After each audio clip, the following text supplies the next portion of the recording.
Golden Ninja 3000 here again. Welcome to a brand new episode of World Builder Wednesdays, where every week I take a look at a fan creation on LEGO World Builder, powered by Tongle. This week we're taking a look at the world Solaris, which is a really awesome futuristic technology-inspired world.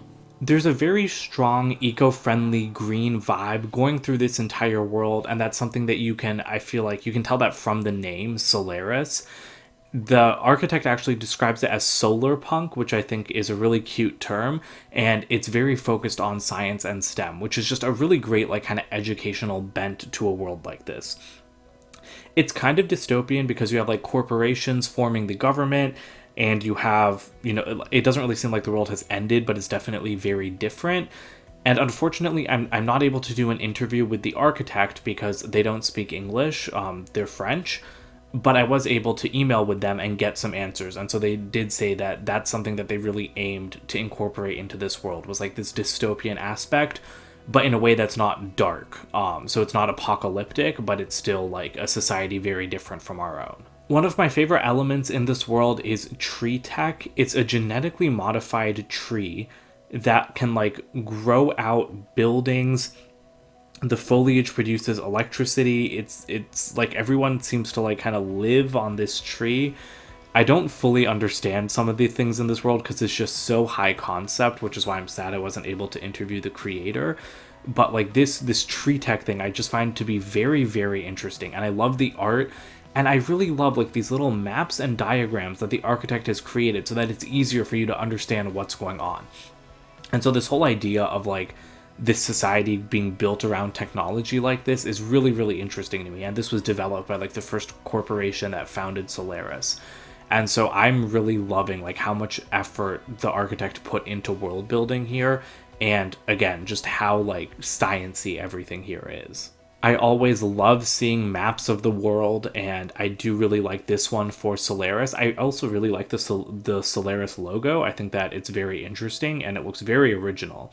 And so this entire world has kind of been organized in a way where, because everything's so science related and nature related, it's the richer parts of society are the ones that live in the sun the most. The North District here is the poorest, and it's less sunny, so it's less advanced because everything operates on solar power.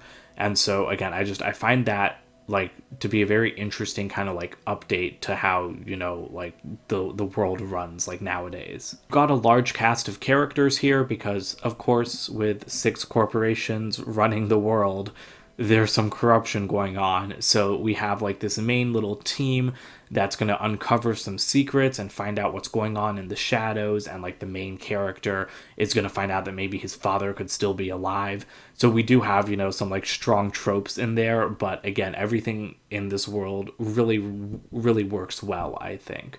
And I do really like these little custom minifigures that this person's created just out of regular Lego pieces.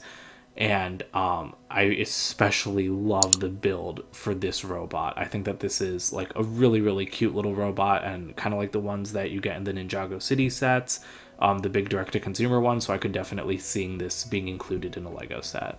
I mentioned the art briefly, but I do want to circle back around to that because this page does have some great artwork on it for the places. We've got the biofarm over here where one of the main characters works.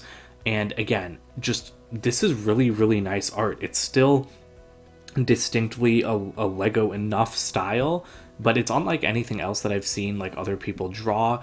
And I mean, we're on the places section here. I love that this world has so many places, and it's not just the drawings. There are also great builds. Look at this thing. This is this office is a perfect little diorama build. You can see it even incorporates stickers from the Lego ice cream truck set. And then this one, the tree tower, I really like this build as well because again, a tree building is just something that I really like. I'm really interested in that. If Lego made a set like that, I would totally buy it. And I think that this is a really cool little build. It's just the same kind of sections repeated on top of each other, but I think it's a really creative design. And then lastly, I do want to take a moment to call out the transport section of the world, because I really like these little hover vehicles that the architect has built here. I think that those are really great tiny builds. Those would be side builds in a Lego set, and I think that they work really well. And then we have, you know, like all of these futuristic like flying vehicles. I love this aerial tram. But then the other thing is that there's a hover car design. I would love to see this built. So like if you want to contribute to the world, try building a hover car, because I think that this would be a really, really awesome build to see in Lego, because I love the drawing so much. Sadly, there aren't really any proposed elements here. We've just got the one, but this is clearly spam. So I'd like to see some actual contributions, because that is something that the architect said in the email, is that they hope that Solaris will attract a large number of contributors, because right now they don't have any. And I think that that's a shame, because this world is really awesome. And I feel like it's ripe for contributions. Like there's so much that you can dream up with this whole science-y, like futuristic idea. And honestly, I don't think that there's a clear place where this world is struggling. You know, oftentimes you'll see things that aren't as well fleshed out. But I mean, even like, I've barely touched on the storylines here, but like even the storylines, much like the Ninjago Cloak of Conflict world that we looked at, this person has created like a full like storyboard, and they've partially translated it into English. So it's not like the full scripts that I've seen in other worlds, but this is like a lot of work has been put into this here, and I would love to see some other people throw in their ideas as well. I do want to take a quick pass through the items as well, because I think that there are a lot of, you know, again, cool builds and drawings here. We have like all of these little different types of robots, which I feel like would look really awesome, like scuttling around, you know, like this world. And so, I mean, even that could be a good place to contribute, you know, like to build your own little robot. That would be a really fun thing to do, and like fairly easy. Like you could throw it together from even just like extra parts from your sets, and then like, you know, try to add it to a world like this. So the architect's name is Asal, I'm guessing, because she's French. And so I do want to talk a little bit about like the interview questions I asked her. One of the things I always ask people is about their background with Lego, because I love hearing how people got into this hobby. And she said that she got her first Lego sets when she was like 5 or 6, and she really loved like this one castle set and a 12-volt train, and she still has them to this day, which I think is really impressive, you know, like hanging on to Lego sets from your childhood. After that, though, she had a long dark age. Then she became a mom, and her son was a big fan of Lego, so they started building together. She says that their favorite sets are ones related to NASA and space, and that she particularly likes the Central Perk Friends one based on the sitcom, and so she's really happy that they're making another set, which is, of course, the Friends Apartments, which will actually be coming out today on Wednesday, May 19th. So I think that that's really awesome. You know, I love it when people build together. I used to build together with my parents a lot when I was younger, and so I think it's great that I've seen multiple creators on World Builder who are parents, like, making ideas with their kids and like kind of reconnecting with Lego. And they do have a second world as well here, Bot Seekers, which is also futuristic, and I think it does look really cool as well. And so you should definitely check this one out too, again, if you're looking for somewhere to jump in or just looking for cool worlds to explore.